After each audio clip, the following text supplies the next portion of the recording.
माँ की ममता।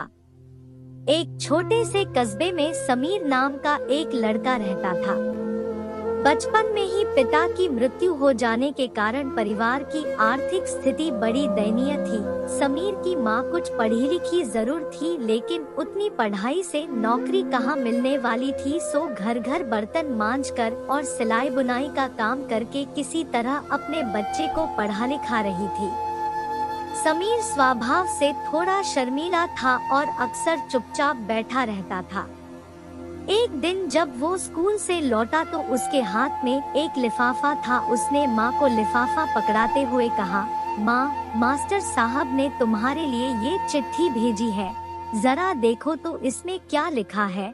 माँ ने मन ही मन चिट्ठी पढ़ी और मुस्कुरा कर बोली, बेटा, इसमें लिखा है कि आपका बेटा काफी होशियार है। इस स्कूल के बाकी बच्चों की तुलना में इसका दिमाग बहुत तेज है और हमारे पास इसे पढ़ाने लायक शिक्षक नहीं है, इसलिए कल से आप इसे किसी और स्कूल में भेजें।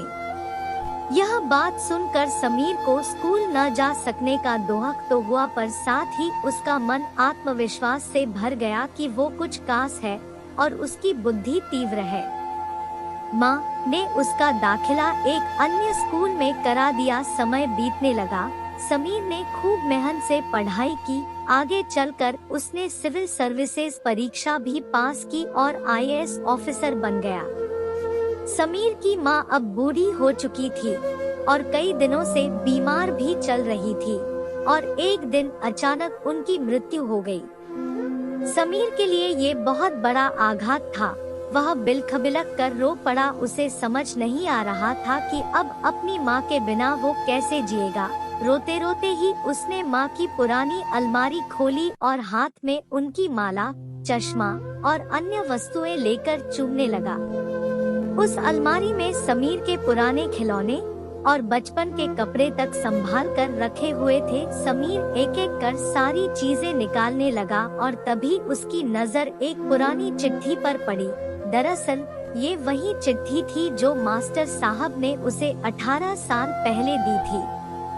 नम आंखों से समीर उसे पढ़ने लगा। आदरणीय अभिभावक, आपको बताते हुए हमें अफसोस हो रहा है कि आपका बेटा समीर पढ़ाई में बेहद कमजोर है और खेलकूद में भी भाग नहीं लेता है। जान पड़ता है कि उम्र के हिसाब से समीर की बुद्धि विकसित नहीं हो पाई है, अतः हम इसे अपने विद्यालय में पढ़ाने में असमर्थ है।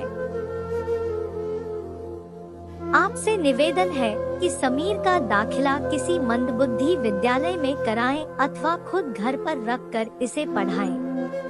सादर, प्रिंसिपल। समीर जानता था कि भले अब उसकी माँ इस दुनिया में नहीं रही, पर वो जहाँ भी रहे उनकी ममता, उनका आशीर्वाद सदा उस पर बना रहेगा। दोस्तों, भगवान सभी जगह नहीं हो सकते, इसलिए उसने माएं बनाई।